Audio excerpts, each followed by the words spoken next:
Fakultas Ilmu Tarbiyah dan Keguruan dari kelompok KKN 88. Di sini saya akan membuat sebuah video pembelajaran tentang materi konsep dasar pembelajaran IPS.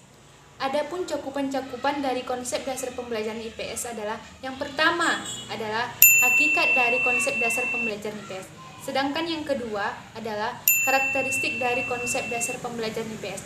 Yang ketiga yang akan kita bahas adalah sejarah dari perkembangan IPS. Yang keempat adalah ada ruang lingkup dari pembelajaran IPS. Konsep dasar pembelajaran IPS. Adapun cakupan-cakupan dalam konsep dasar pembelajaran IPS adalah yang pertama, hakikat konsep dasar IPS. Istilah pendidikan ilmu pengetahuan sosial merupakan terjemahan dari kata social studies yang diartikan sebagai penelaahan tentang masyarakat. Sedangkan menurut Numan Sumantri 1988 mengatakan bahwa pendidikan ilmu pengetahuan sosial adalah suatu penyederhanaan disiplin ilmu sosial ideologi negara dan disiplin ilmu lainnya serta masalah-masalah sosial terkait. Yang kedua adalah karakteristik konsep dasar IPS. Sumantri menjelaskan bahwa pembaruan pengajaran IPS sebenarnya masih dalam proses yang penuh berisi berbagai eksperimen. Mengenai itu, adapun ciri-ciri dari konsep dasar IPS adalah yang pertama, bahan pelajarannya lebih banyak memperhatikan minat para siswa, masalah-masalah sosial, dan pemanfaatan lingkungan alam. Yang kedua, mencerminkan berbagai kegiatan dasar dari manusia. Sedangkan yang ketiga, organisasi kurikulum IPS akan bervariasi dari susunan yang integrated atau terpadu. Yang keempat, susunan bahan pembelajaran akan bervariasi dari pendekatan kewarganegara, fungsional, humanitis, dan struktural.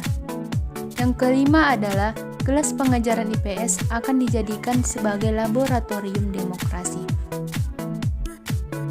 Sejarah perkembangan IPS. Di sini saya mengambil dari sejarah perkembangan IPS di Indonesia.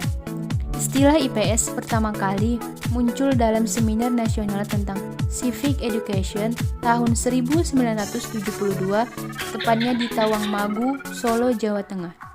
Dalam laporan seminar tersebut, muncul 3 istilah dan digunakan secara tukar pakai, yaitu diantaranya yang pertama adalah pengetahuan sosial, yang kedua studi sosial, yang ketiga ilmu pengetahuan sosial. Konsep IPS untuk pertama kalinya masuk ke dunia persekolahan pada tahun 1972 sampai 1973 dalam kurikulum proyek perintis sekolah pembangunan atau yang disingkat dengan PPSP pada IKIP Bandung.